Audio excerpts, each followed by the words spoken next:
Bonjour à tous. Aujourd'hui, nous allons parler de la communication.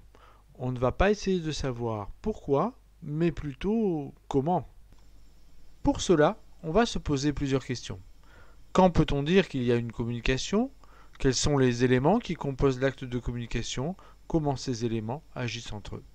Commençons par le commencement. Quand peut-on parler de communication? Observe cette scène. Y a-t-il communication? Non, il ne se passe rien. Et maintenant? Oui, maintenant, il y a communication.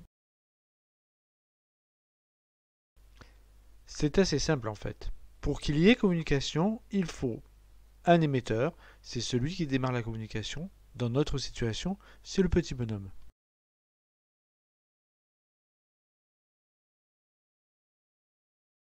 Et un récepteur, c'est celui qui reçoit la communication. La dame qui s'agite et qui réagit. Attention, la présence d'un émetteur et d'un récepteur ne suffisent pas. Il faut qu'il se passe quelque chose entre les deux. Ici, les deux personnages ne se parlent pas, ne se regardent pas, il n'y a aucune communication. Pour qu'il y ait communication, il faut que l'émetteur passe un message au récepteur. Le message utilise un canal qui peut être visuel, il passe uniquement par le regard, la vue, audiovisuel, il passe par la vue et l'ouïe, audio, le message passe par l'ouïe sans visuel. Une fois le message et le canal reconnus, il reste à identifier le support. Quel est le moyen utilisé par l'émetteur pour transmettre son message? Une expression, un geste, la voix, un bruit de bouche, une musique, une chanson, une image, une affiche, un panneau, une note, un texte, un livre.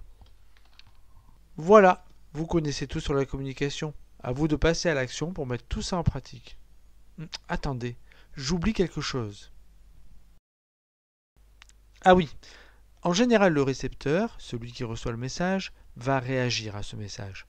On appelle ça l'effet feedback. C'est très souvent le signe d'une communication réussie.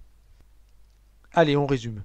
Pour qu'il y ait communication, il faut donc un émetteur qui transmet un message passant par un canal en utilisant un support vers un récepteur.